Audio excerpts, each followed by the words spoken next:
इंशाल्लाह। तो इनसे जरूर बात करेंगे। पीके जी हमारे साथ जुड़ चुके हैं और उससे पहले आप लोगों को ये बता दूं कि अगर आपने पीके जी से रियल एस्टेट से रिलेटेड कोई भी सवाल पूछना है तो जरूर स्टूडियो में कॉल कीजिए। नंबर है 9052269109। दैट्स 9052269109 है स्टूडियो का नंबर, जिस पर आपने करना है पीके जी से सवाल कोई पूछना है तो कॉन्टैक्ट। एंड वही पीके जी को करते हैं शो में invite. Y media would like to welcome you to radio Y FM 91.9 South Asian pearls drive time. Welcome to the show PK ji. Thank you very much, Ghazal, and a very good afternoon to all our listeners. जी Ghazal।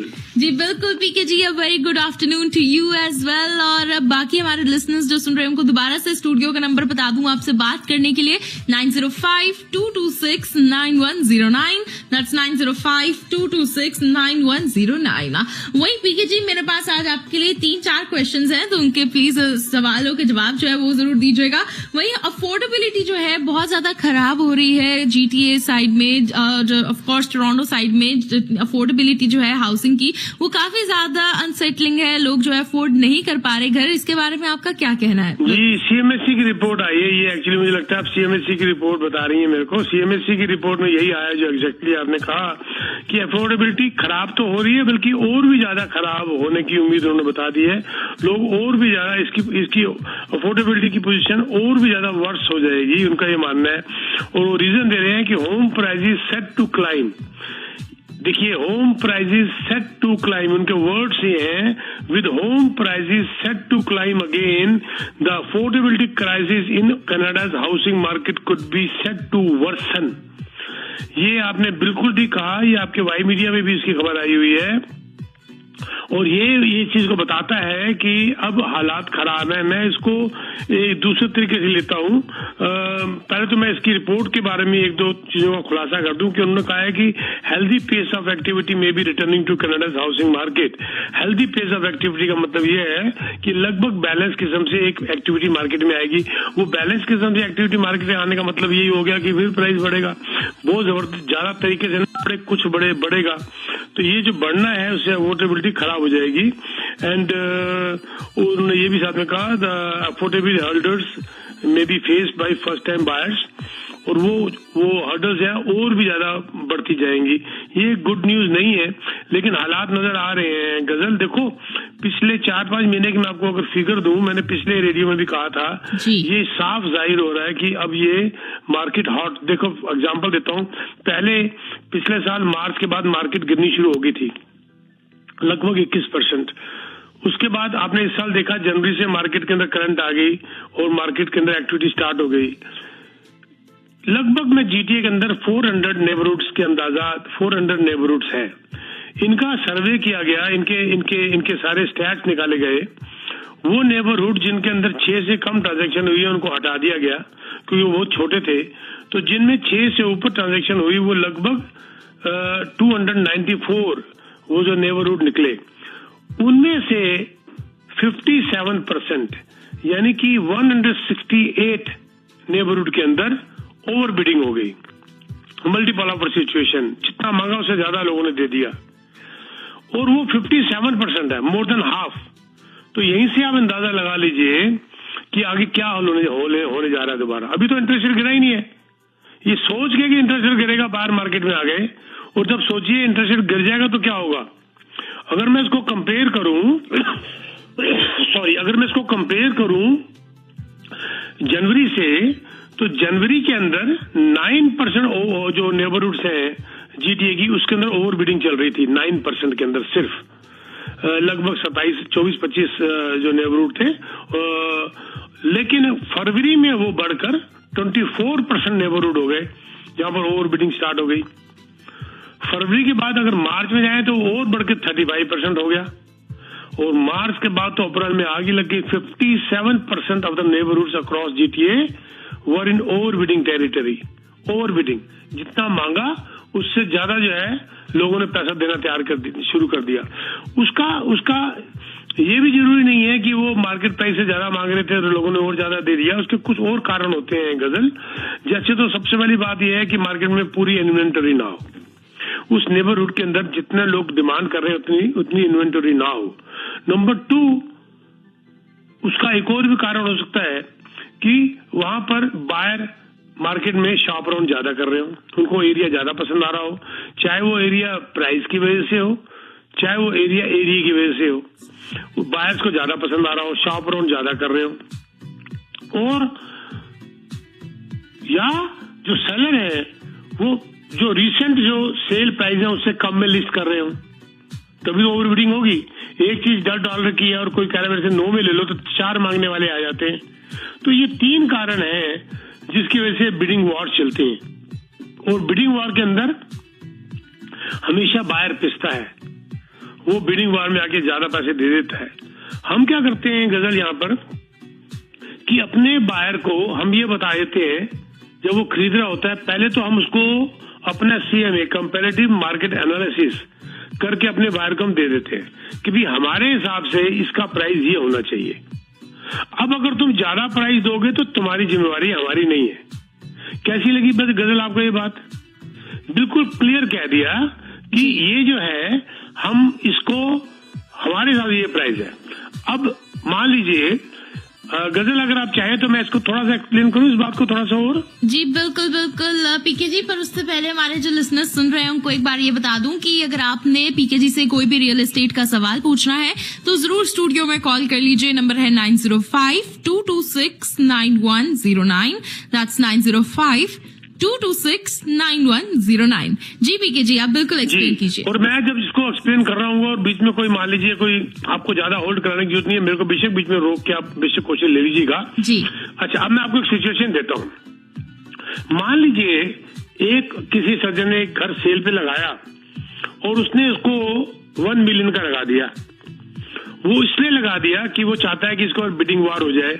जब हमने हमारे office में जब उसका CMA निकाला, comparative market analysis निकाला, तो हमने देखा कि वो मकान एक्चुअली में 1.1 मिलियन का होना चाहिए था और सेलर ने उसको 1 मिलियन में लगा दिया।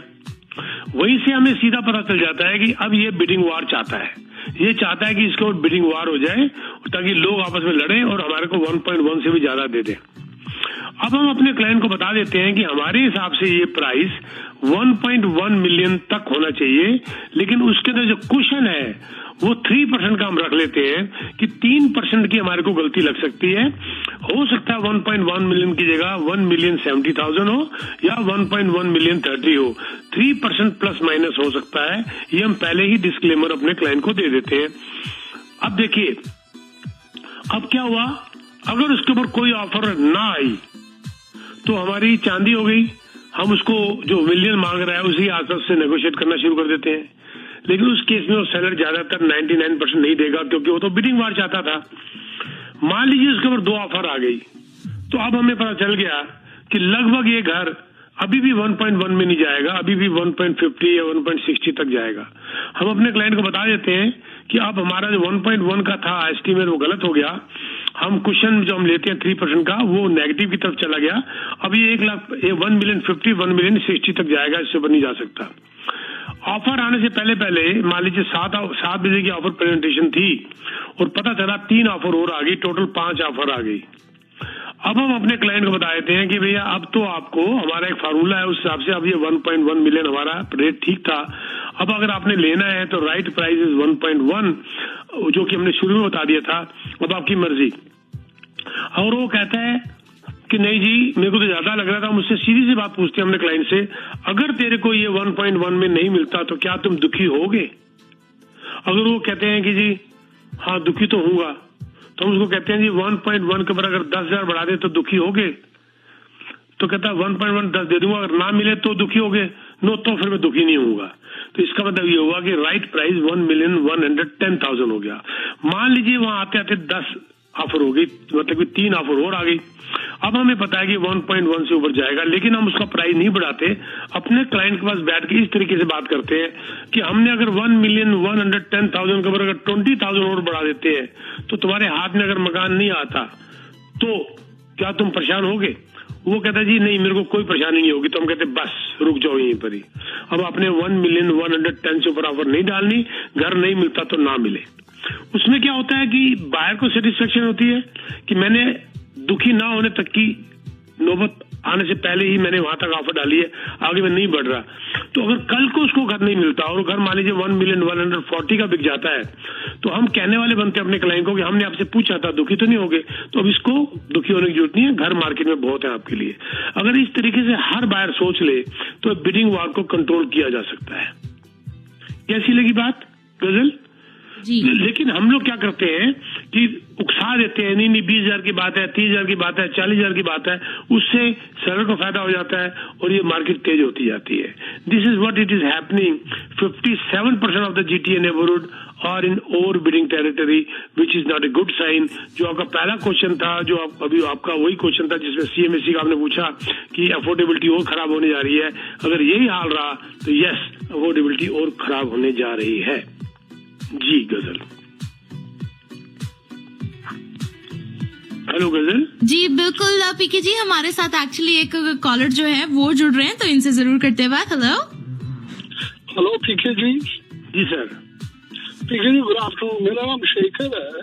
हाँ जी। अच्छा शेखर जी, आवाज पहचान ली मैंने आपकी। जी शेखर जी बताइए। कैसे पीके जी? मैं आपको इसलिए फोन किया था, अभी आप जो बात कर रहे थे बिडिंग वॉर के बारे में, जी आपने यही प्रूव किया जब मेरे बेटे को आपने 3 साल पहले ब्रैम्पटन में खरीद के दिया था। ओ सारा याद आ गया। आप शेखर चंद्रराज बोल रहे हैं ना? हाँ जी करेक्ट। आपके बेटे का नाम आपने शमित है, ब्रैम्पटन में मेरे बेटे को यही बोला, लास्ट मिनट तक 8 बजे तक ऑफर देना था। हाँ। आपने बेटे को बोला, मुझे भी फोन किया, आपने वॉइस मेल में डाली तीनों को कॉन्फ्रेंस कॉल में। आपने बोला ये ऑफर करिए, इसके ऊपर $1 अब नहीं चाहिए, मिलता है तो मिलने दो, नहीं मिलने से ना मिलने दो, नो प्रॉब्लम। वो मार्केट में घर बहुत मिल जाएंगे। जी बिल्कुल। तो वो बात मुझे याद आया तो मैंने कहा फोन करके बताऊं आपको। हाँ, मुझे सारी स्टोरी याद आ गई शेखर जी, बहुत अच्छा लगा आपका फोन सुनकर।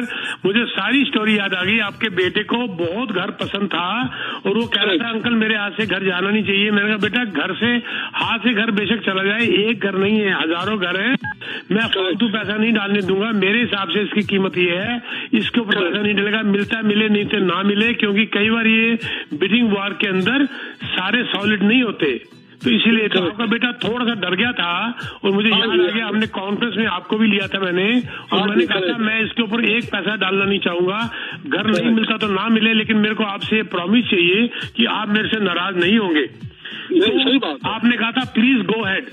तो देखो वो घर में मिल गया, और वो घर में मिल गया, और आपके बेटे को 30,000 जो बढ़ाना चाहता था वो बिना बढ़ाए हमें घर मिल गया।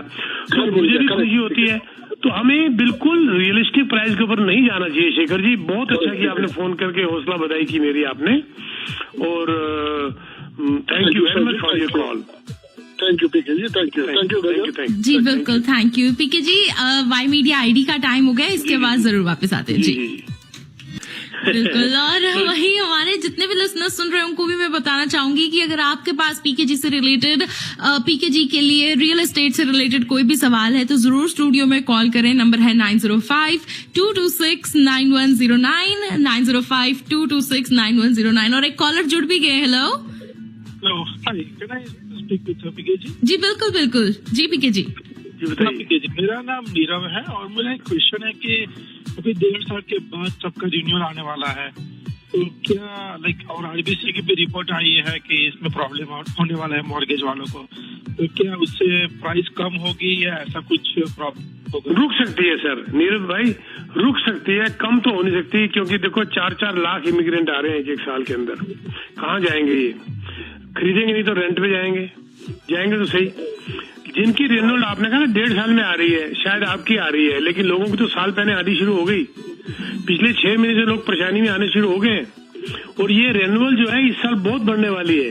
रिन्यूअल के बहुत सारा केस इस बार आने वाले हैं। OSFI ने ये रिपोर्ट भेजी है कि ये रिन्यूअल जो है लोगों को तंग कर देगी बुरी तरीके से, और बैंकों को भी तंग करेगी, लेंडर्स को भी तंग करेगी। और ये बात देखिए 65% तक ऑन एन एवरेज आपका प्रीमियम बढ़ गया। यानी कि जो इंसान 2,000 मॉर्गेज दे रहा था अब वो 3,300 मॉर्गेज देगा ऑन एन एवरेज रिन्यूअल के बाद। 65%, कोई मजाक नहीं है, ये एवरेज है। और कईयों के तो डबल से भी ज्यादा हो गए, कईयों के 165 तक भी चले गए। तो मैं एवरेज बता रहा हूं। तो ये मतलब की चीज बड़ी एक मुश्किल में जाने वाली है और ये चीज तंग करेगी। लेकिन आप प्राइस गिरने की बात कर रहे हैं, अगर इंटरेस्ट रेट और बढ़ गया जिसकी उम्मीद कम है तो मैं मान सकता हूं कि शायद प्राइस थोड़े गिर जाएं, लेकिन हालात भी थोड़े से उस तरफ जा रहे हैं क्योंकि हमने देखा फेड्स ने भी 0.25% इंटरेस्ट रेट बढ़ाया। ऊपर से जो हमारी जॉब्स हैं वो 41,000 वर्कफोर्स बढ़ गया, हमारी उसकी डिमांड बढ़ गई और उनको नौकरी मिली। ये चीजें जो है ना ये फिर इन्फ्लेशन को तंग कर सकती हैं। तो इसकी वजह से शायद अभी देखो 26 अप्रैल को जो मीटिंग हुई थी उसमें बीमो के जो रॉबर्ट हुक साहब उन्होंने भी ये बात कही थी कि ये चीज जो है इंटरेस्ट रेट बढ़ाने की तरफ जा रही है। यहाँ तक बात हुई थी कि इमीडिएटली बढ़ा दिया जाए, पर रोक दिया गया क्योंकि बैंक ऑफ कनाडा भी इस बात को समझता है कि ये बहुत एक टफ सिचुएशन बन जाएगी।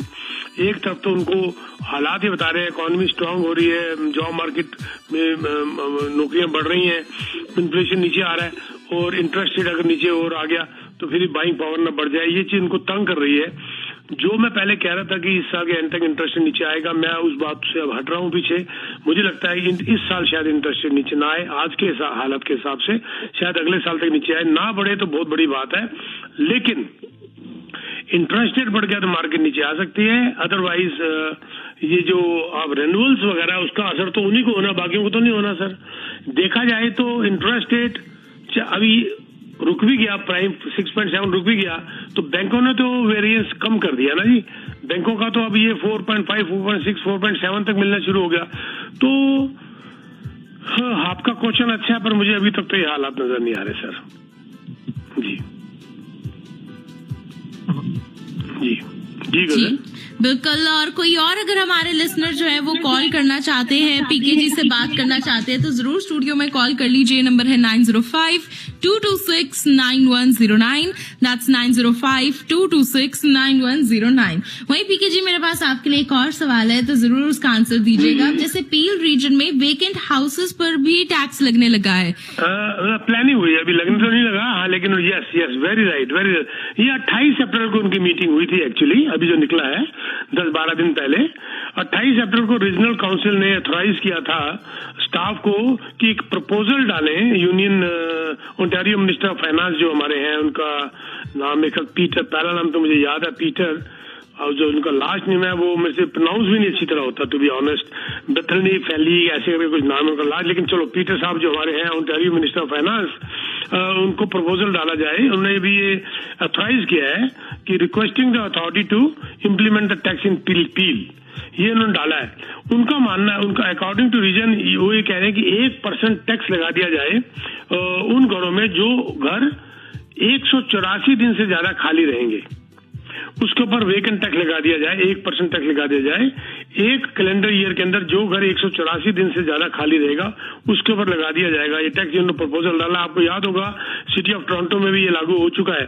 तो अब पील रीजन जिसके अंदर की 3 हमारे आते हैं सीरीज बड़ी बड़ी, मिसिसागा, ब्रैम्पटन और कैलीडाउन, तो उन्होंने भी VST कहते हैं इसको, वेकेंट होम टैक्स VST लगाने जो है वो किया। और वो रीजन ये दे रहे हैं कि वो डिस्करेज करना चाहते हैं इन्वेस्टर्स को कि वो अपनी कमाई के चक्कर में घर को खाली ना छोड़ें। शॉर्ट सप्लाई जो है, घर ऑलरेडी शॉर्ट सप्लाई में है और अगर खाली बैठ जाएंगे तो वो जिसे कहते हैं और नेगेटिव इम्पैक्ट पड़ेगा। तो yes, you are very right, इसका प्रपोजल डाल दिया गया है, लेकिन मेरे को लगता है कि इसको लागू होते तो अभी 1-1.5 साल लग जाएगा। इतनी जल्दी नहीं हुआ करती ये चीजें, लेकिन अभी तो इन्होंने सिर्फ इसको प्रपोजल सबमिट ही किया है ओंटारियो मिनिस्टर ऑफ फाइनेंस के साथ। सबमिट भी किया कि नहीं किया मुझे ये भी नहीं पता। 28 अप्रैल को इन्होंने पास किया है कि इसको सबमिट किया जाए, क्योंकि मुझे नहीं पता इतनी लंबी इतनी जल्दी सरकार के पहिए लगे हुए हैं कि वो 10-12 दिन में प्रपोजल बना भी दें, डाल भी दें।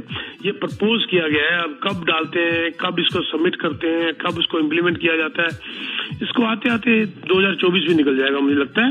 पर इंटेंशन सही है और मैं बिल्कुल सहमत हूँ इस बात के ऊपर। इसका कई बार क्या होता है कि आदमी नहीं भी चाहता खाली रखे, उसको वो रख लेता है, क्योंकि इसलिए रख लेता है, नया घर लिया 1 साल तक अगर वो उसका मालिक रहता है तो वो HST क्लेम कर लेता है, रिबेट क्लेम कर लेता है। वो सोचते हैं कि हम किराए पे क्यों दें, किराएदार निकले ना निकले तो खाली रख लो। उन लोगों को भी डिस्करेज करने के लिए इन्होंने कहा है कि अगर 184 दिन से ज्यादा एक कैलेंडर ईयर के अंदर खाली रह गया तो आपको 1% इसके ऊपर वेकेंट टैक्स देना पड़ेगा। ब्यूटीफुल क्वेश्चन गजल, बड़ा अच्छा आपने अपडेट कर, आपकी वजह से लोगों को अपडेट करा दिया आपने। आप अगर एक क्वेश्चन आप पूछती तो शायद मेरे दिमाग में आता भी ना। ठीक है जी जी पीके जी, इस समय हमारे साथ एक और कॉलर जो है वो जुड़ गए हैं, तो इनसे भी करते हैं बात। हेलो। हाँ जी पीके जी, की हाल चाल है जी? Thank you sir very much. आप तुझे सुनाओ। हरजिंदर है जी नाम मेरा। हरजिंदर साहब? हरजिंदर? हाँ जी हरजिंदर जी। जी हरजिंदर जी, ਤੁਹਾਡਾ ਬਹੁਤ ਜ਼ਿਆਦਾ ਅਸੀਂ ਫਾਲੋਅਰ ਆ, ਸਾਰੇ ਸੁਣਦੇ ਆ ਜੀ ਪੀਕੇ ਆਪਣੇ ਯੁੱਧਵੀਰ ਦੇ ਪ੍ਰੋਗਰਾਮ ਤੇ ਵੀ ਤੁਹਾਨੂੰ। ਜੀ ਜੀ ਥੈਂਕ ਯੂ ਸਰ, ਤੁਹਾਡੇ ਵਜ੍ਹਾ ਨਾਲ ਹੌਸਲਾ ਬਣਿਆ ਰਹਿੰਦਾ ਸਾਡਾ ਜੀ। ਜੀ ਜੀ ਜੀ ਜੀ। ਤੇ ਮੇਰਾ ਸਵਾਲ ਸੀਗਾ ਵੀ ਕਿਵੇਂ ਰਹੂਗੀ ਜੀ ਮਾਰਕੀਟ ਆਪਣੇ ਫਿਊਚਰ ਚ 25 ਤੱਕ ਘਰਾਂ ਦੀ? ਮਾਰਕੀਟ ਸ਼ੁਰੂ ਹੋ ਗਈ ਜੀ, ਬਸ ਮਾਰਕੀਟ ਦਾ ਉਹ ਜਿਹੜਾ ਗਿਰਨ ਦਾ ਟਾਈਮ ਸੀ ਖਤਮ ਹੋ ਗਿਆ ਜੀ। ਪਹਿਲੇ ਵੀ ਕਿਸੇ ਕਾਲਰ ਨੇ ਕਿਹਾ ਸੀਗਾ ਅਗਰ ਇੰਟਰਸਟ ਰੇਟ ਨਾ ਵਧੇ, ਇਨਫਲੇਸ਼ਨ ਦੀ ਫਿਗਰ ਹੋਰ ਚੰਗੀ ਵੀ ਆ ਗਈ ਔਰ ਜਿਸ ਤਰ੍ਹਾਂ ਸਿਨੈਰੀਓ ਚੱਲ ਰਿਹਾ ਹੈਗਾ, ਸ਼ਾਰਟ ਸਪਲਾਈ, ਮੋਰ ਇਮੀਗ੍ਰੈਂਟਸ, CMSE ਦੀ ਰਿਪੋਰਟ ਵੀ ਆਈ ਹੈ। ਦੇਖੋ ਸਭ ਤੋਂ ਪਹਿਲਾ ਕੁਐਸਚਨ ਸਾਡੇ ਬੱਚੇ ਗਜ਼ਲ ਨੇ ਪੁੱਛਿਆ ਸੀਗਾ ਔਰ CMSE ਨੇ ਕਿਹਾ ਹੈ healthy pace of activity may be returning to Canada. Summer ਦੇ ਅੰਦਰ ਉਹਨੇ ਕਿਹਾ ਕਿ home prices are set to climb in this summer. ਤੇ ਮੈਨੂੰ ਵੀ ਇਹ ਲੱਗ ਰਿਹਾ ਹੈਗਾ ਜਿਸ ਹਿਸਾਬ ਨਾਲ ਮਾਰਕੀਟ ਹੌਟ ਚੱਲ ਰਹੀ ਹੈ, ਓਵਰ ਬਿਡਿੰਗ ਚੱਲ ਰਹੀ ਹੈ 57% of the neighbourhood in GTA। ਮੈਨੂੰ ਲੱਗਦਾ ਹੈ ਕਿ ਇਹ ਮਾਰਕੀਟ ਹੁਣ ਥੱਲੇ ਵੱਲ ਜਾਣ ਵਾਲੀ ਨਹੀਂ ਹੈ। ਮਾਰਕੀਟ ਵੈਸੇ ਹੀ ਵਧਣੀ ਸ਼ੁਰੂ ਹੋ ਗਈ ਹੈ ਸਰ। ਦੇਖੋ ਜਨਵਰੀ ਤੋਂ ਫਰਵਰੀ, ਫਰਵਰੀ ਤੋਂ ਮਾਰਚ, ਮਾਰਚ ਤੋਂ ਅਪ੍ਰੈਲ ਮਾਰਕੀਟ ਉੱਤੇ ਨੂੰ ਜਾ ਰਹੀ ਹੈਗੀ। ਇਹ ਉੱਤੇ ਹੀ ਜਾਣੀ ਹੈ ਮੇਰੇ ਹਿਸਾਬ ਨਾਲ, ਮੇਰਾ ਤਾਂ ਅੰਦਾਜ਼ਾ ਹੀ ਕਹਿੰਦਾ। ਅਨਲੈਸ ਕੋਈ ਅਨਹੋਣੀ ਹੋ ਜਾਏ, ਕੋਈ ਵੱਡੀ ਵੱਡੀ ਕੋਈ ਇਹੋ ਜਿਹੀ ਕੋਈ ਘਟਨਾ ਘਟ ਜਾਏ ਵਰਲਡ ਦੀ ਤਾਂ ਅਲੱਗ ਗੱਲ ਹੈ, ਅਦਰਵਾਈਜ਼ ਹਾਲਾਤ ਇਹ ਨਜ਼ਰ ਆ ਰਹੇ ਨੇ ਜੀ। ਜਿਵੇਂ ਕੰਮ ਸਲੋ ਹੋਏ ਨੇ ਜੀ ਮਾਰਕੀਟ ਦੇ ਵਿੱਚ ਕਾਫੀ ਜ਼ਿਆਦਾ, ਤੇ ਲੋਕਾਂ ਦੀ ਬਾਇੰਗ ਪਾਵਰ ਤਾਂ ਬਹੁਤ ਜ਼ਿਆਦਾ ਘਟ ਰਹੀ ਹੈ, ਉਹਦਾ ਕੀ ਇੰਪੈਕਟ ਪਊਗਾ? ਉਹ ਇਨਵੈਸਟਰ ਖਰੀਦ ਰਹੇ ਨਾ ਜੀ। ਦਿੱਕਤ ਇਹ ਹੈਗੀ ਬਾਇੰਗ ਪਾਵਰ ਘਟ ਗਈ ਲੇਕਿਨ ਇਨਵੈਸਟਰ ਦੀ ਤਾਂ ਨਹੀਂ ਘਟੀ ਨਾ। ਇਨਵੈਸਟਰ ਲੈ ਕੇ ਕਿਰਾਏ ਤੇ ਚੜਾ ਰਿਹਾ। ਕਿਰਾਇਆ ਦੇਖ ਲਓ ਨਾ, 11% ਕਿਰਾਇਆ ਵਧ ਗਿਆ। ਕੋਈ ਮਜ਼ਾਕ ਹੈ ਇੱਕ ਸਾਲ ਦੇ ਅੰਦਰ 11% ਕਿਰਾਇਆ ਵਧਣਾ। ਹੁਣ ਕਿਉਂਕਿ ਉਹ ਲੈ ਨਹੀਂ ਪਾ ਰਹੇ, ਕਿਉਂਕਿ ਲੈ ਨਹੀਂ ਪਾ ਰਹੇ ਕਿਰਾਏ ਦੇ ਜਾ ਰਹੇ ਨੇ, ਕਿਰਾਏ ਦੇ ਅੰਦਰ ਡਿਮਾਂਡ ਵਧ ਗਈ। ਹੁਣ ਜਿਹੜਾ ਕੌਣ ਲੈ ਪਾ ਰਿਹਾ? ਇਨਵੈਸਟਰ ਲੈ ਪਾ ਰਿਹਾ, ਜਿਹਦੇ ਕੋਲ ਪੈਸਾ ਹੈ ਉਹ ਲੈ ਕੇ ਉਹਨੂੰ ਕਿਰਾਏ ਤੇ ਚੜਾ ਰਿਹਾ। ਹੁਣ ਕਿਰਾਏ ਤੇ ਚੜਾਉਣ ਸੇ ਸਪਲਾਈ ਘੱਟ ਹੈ, ਡਿਮਾਂਡ ਜ਼ਿਆਦਾ ਹੈ, ਕਿਰਾਇਆ ਵਧ ਗਿਆ। ਉਹ ਵਿਚਾਰਾ ਫਸ ਗਿਆ ਬੰਦਾ, ਨਾ ਤੇ ਉਹ ਫਸਟ ਟਾਈਮ ਖਰੀਦ ਪਾ ਰਿਹਾ ਨਾ ਕਿਰਾਇਆ ਦੇ ਪਾ ਰਿਹਾ। ਇਹਦੇ ਉੱਤੇ ਹੁਣੇ ਹੀ ਜਿਹਨੂੰ ਕਹਿੰਦੇ ਨੇ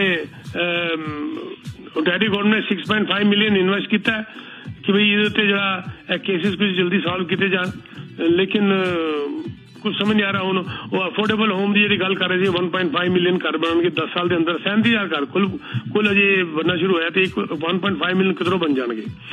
4 ਲੱਖ ਤੋਂ ਜ਼ਿਆਦਾ ਇਮੀਗ੍ਰੈਂਟ ਇਸ ਵਾਰ 4,50,000 ਦੇ ਕਰੀਬ ਇਮੀਗ੍ਰੈਂਟ ਆ ਗਏ, ਤੇ ਹੁਣ ਦੱਸੋ ਉਹਨਾਂ ਨੂੰ ਕਿੱਥੇ ਰੱਖਾਂਗੇ? ਹਾਲਾਤ ਆਈ ਨਹੀਂ ਸਰ ਕਿ ਰੋਗ supply and demand the imbalance ਜਿਹੜਾ ਹੋਇਆ ਪਿਆ ਨਾ ਜਿਸ ਵਕਤ, ਉਹਦੇ ਨਾਲ ਕੰਪੀਟੀਸ਼ਨ ਜਿਹੜਾ ਹੈ ਨਾ ਵਜਨ ਉਹਨੂੰ ਅੱਗ ਲੱਗਦੀ ਹੈ। ਕਹਿੰਦੇ ਵੀ ਅੱਗ ਦੇ ਅੰਦਰ ਕਿਉਂ ਪਾਣਾ, ਅੱਗ ਦੇ ਅੰਦਰ ਕਿਉਂ ਪਾਉਣ ਵਾਲੀ ਗੱਲ ਹੋ ਜਾਂਦੀ ਹੈ if there is a imbalance between supply and demand. ਉਹ ਟੋਰਾਂਟੋ ਮਾਰਕੀਟ ਅੰਦਰ ਆਈ ਹੋ ਰਹੇਗਾ ਹੈ। ਔਰ ਇਹ ਚੀਜ਼ ਹੈਗੀ ਨਾ, ਦੇਖੋ ਤੁਹਾਨੂੰ ਇੱਕ ਛੋਟੀ ਫਿਗਰ ਦੇਣਾ, ਲਿਸਟਿੰਗ ਡਾਊਨ ਹੋਈਆਂ ਨੇ 38%। ਲਿਸਟਿੰਗ ਨਵੀਂ ਲਿਸਟਿੰਗਸ ਡਾਊਨ ਹੋਈਆਂ ਨੇ 38%। ਔਰ ਉਸ ਹਿਸਾਬ ਨਾਲ ਸੇਲ ਵੀ ਤਾਂ ਡਾਊਨ ਹੋਣੀ ਚਾਹੀਦੀ ਸੀ ਨਾ 38%, ਨਾ ਸੇਲ ਡਾਊਨ ਹੋਈ ਹੈ ਸਿਰਫ 5.2%। ਇਹਦਾ ਮਤਲਬ ਕਿੰਨੀ ਸ਼ਾਰਟ ਸਪਲਾਈ ਹੋ ਗਈ। ਤੁਸੀਂ ਦੇਖੋ ਲਿਸਟਿੰਗ 38.3% ਔਰ sale is down by 5.2%। Last year ਦੀ ਮੈਂ ਅਪ੍ਰੈਲ ਦੀ ਗੱਲ ਕਰ ਰਿਹਾ, ਪਿਛਲੇ ਸਾਲ ਦੇ ਅਪ੍ਰੈਲ ਤੋਂ ਇਸ ਸਾਲ ਦੇ ਅਪ੍ਰੈਲ ਦੇ ਅੰਦਰ ਮੈਂ ਗੱਲ ਕਰ ਰਿਹਾ। ਲਿਸਟਿੰਗ 38.3% ਘਟ ਗਈ ਔਰ ਸੇਲ 5.2%।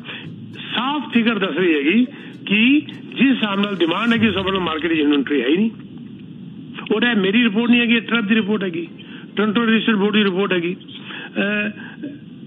देखो उन्होंने ट्रैप ने बड़ा क्लियर वर्डिंग गल किया that this lack of supply has created more extreme competition and price increases than we would typically see। as a demand and supply ਦਾ ਜਿਹੜਾ imbalance ਹੋਇਆ ਪਿਆ ਨਾ, ਉਹਦੇ ਨਾਲ ਕੰਪੀਟੀਸ਼ਨ ਹੋਰ ਐਕਸਟ੍ਰੀਮ ਹੋ ਗਿਆ। ਜੋ ਨਾਰਮਲ ਅਸੀਂ ਲੋਕ ਕੰਪੀਟੀਸ਼ਨ ਦੇਖਦੇ ਹਾਂ ਉਸ ਤੋਂ ਜ਼ਿਆਦਾ ਕੰਪੀਟੀਸ਼ਨ ਹੋ ਗਿਆ, which is not again a good sign.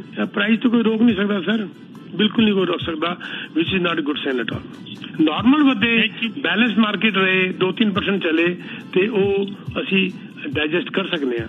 ਪਰ ਇਸੇ ਤਰ੍ਹਾਂ ਹੋਰ ਬਿਡਿੰਗ ਸ਼ੁਰੂ ਹੋ ਜਾਣ, ਆਈ ਡੋਂਟ ਨੋ। ਔਰ ਇੱਕ ਪਾਸੇ ਬੰਦਾ ਲੈ ਨਹੀਂ ਪਾ ਰਿਹਾ, ਰਜਿੰਦਰ ਜੀ, ਇੱਕ ਪਾਸੇ ਬੰਦਾ ਲੈ ਨਹੀਂ ਪਾ ਰਿਹਾ ਵਿਚਾਰਾ, ਕਿਰਾਏ ਤੇ ਨਹੀਂ ਖਾਇਆ ਪਾ ਰਿਹਾ, ਰਹਿ ਨਹੀਂ ਪਾ ਰਿਹਾ, ਦੂਜੇ ਪਾਸੇ ਹੋਰ ਬਿਡਿੰਗ ਚੱਲ ਰਹੀ ਹੈ। ਇੱਕ ਹੋਰ ਗੱਲ, ਚਲੋ ਇਸ ਤੋਂ ਉੱਤੇ ਸਾਊਥ ਵੀ ਦੀ ਰਿਪੋਰਟ ਆਈ ਹੈ ਕਿ ਲਗਜ਼ਰੀ ਮਾਰਕੀਟ ਨਾਲ ਸਭ ਤੋਂ ਜ਼ਿਆਦਾ ਲੱਗੀ ਪਈ ਹੈ।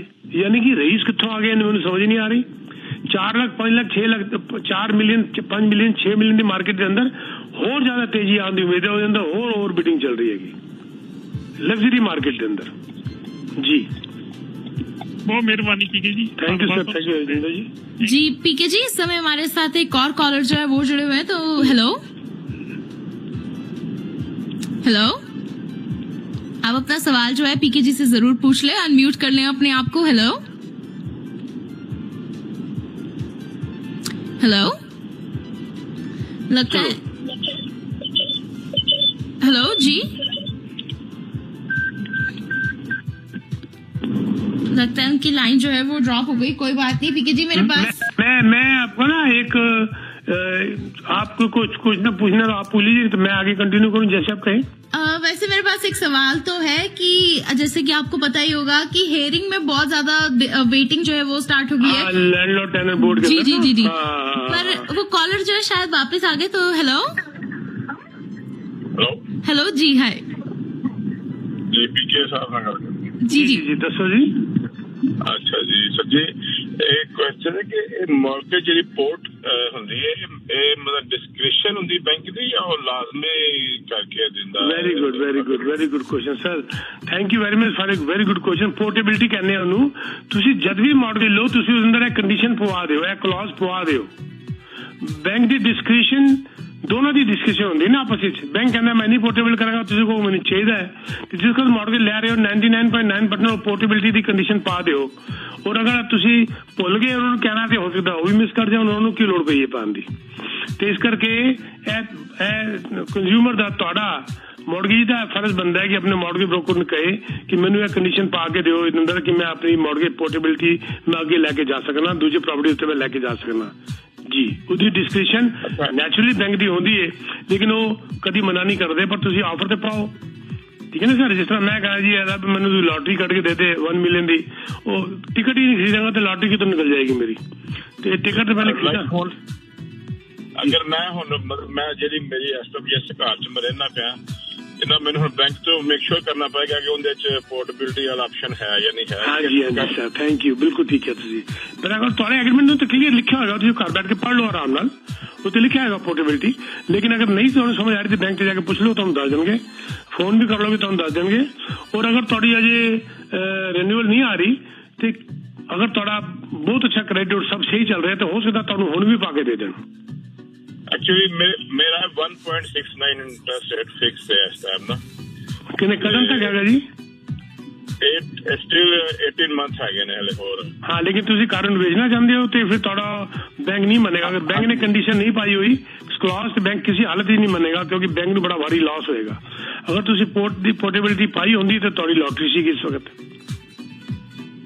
ओके, तुसी सीधा बैंक को गए सी या मॉर्गेज ब्रोकर के थ्रू कराया सी? नहीं, मॉर्गेज ब्रोकर। तो उन्हें पकड़ोगे तू ए क्लॉज क्यों नहीं पवाई सी, पूछो और उसने होए भी।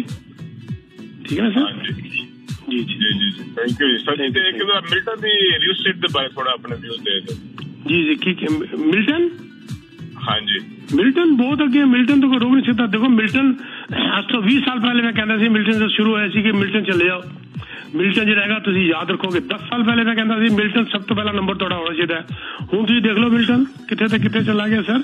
उत्थे मतलब कि हुण ते मिल्टन ही डिफरेंट हो गया। पहला मिल्टन ही सी। तुसीं कितने साल पहले गए सी मिल्टन?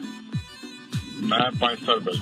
5 साल पहले से भी बड़ा जबरदस्त फर्क आ चुके हैं जी। उत्थे जबरदस्त वो ओंटारियो स्ट्रीट ਦੇ ਰੈਸਟੋਰੈਂਟਸ ਦੇਖੋ, ਇੱਕ ਤੇ ਵਧੀਆ ਥਾਈ ਰੈਸਟੋਰੈਂਟ, ਇਹ ਰੈਸਟੋਰੈਂਟ ਉਹ ਰੈਸਟੋਰੈਂਟ ਸ਼ਾਮੀ ਭੀੜ ਲੱਗੀ ਹੁੰਦੀ ਹੈ, ਦਿਲ ਖੁਸ਼ ਹੋ ਜਾਂਦਾ ਜਾ ਕੇ Thomson and Ontario the intersection ਦੇ ਉੱਤੇ।